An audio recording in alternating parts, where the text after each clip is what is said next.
اور امریکی صدر ڈونلڈ ٹرمپ نے ایران میں زمینی کارروائی سے متعلق بڑا بیان دے دیا۔ ٹرمپ نے کہا کہ وہ ایران میں زمینی فوج بھیجنے کے امکان کو رد نہیں کریں گے۔ ٹرمپ نے کہا کہ اگر ضرورت پڑی تو وہ امریکہ کی زمینی فوج کو ایران میں بھیجنے سے انکار نہیں کر رہے۔ انہوں نے کہا کہ جوہری ہتھیاروں سے لیس ایران امریکہ کے لیے ناقابل برداشت ہے اور امریکہ ایران میں بڑے پیمانے پر فوجی کارروائیاں جاری رکھے گا۔ انہوں نے کہا کہ امریکہ اور اسرائیل کے مقاصد بہت واضح ہیں، بشمول ایران کی میزائل صلاحیتوں کو تباہ کرنا اور اس بات کو یقینی بنانا کہ ایران جوہری ہتھیار حاصل نہ کر سکے۔ ادھر اپنے ٹروتھ سوشل پیغام میں ٹرمپ نے دعویٰ کیا کہ ایران کے پاس 3 سال پہلے ایٹم بم ہوتا۔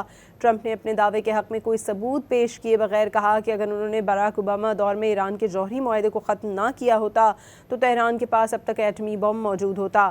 ٹرمپ نے کہا کہ اگر وہ اوباما کی ہولناک ایران نیوکلیئر ڈیل کو ختم نہ کرتے تو ایران کے پاس 3 سال پہلے ہی ایٹمی ہتھیار ہوتا۔ یہ اب تک کا سب سے خطرناک معاہدہ تھا جس میں امریکہ داخل ہوا، اور اگر اسے برقرار رہنے دیا جاتا تو آج دنیا بالکل مختلف ہوتی، جس کا الزام باراک اوباما اور جو بائیڈن پر عائد ہوتا۔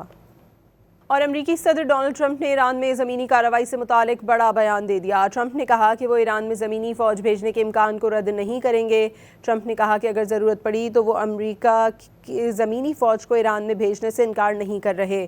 انہوں نے کہا کہ جوہری ہتھیاروں سے لیس ایران امریکہ کے لیے ناقابل برداشت ہے اور امریکہ ایران میں بڑے پیمانے پر فوجی کارروائیاں جاری رکھے گا۔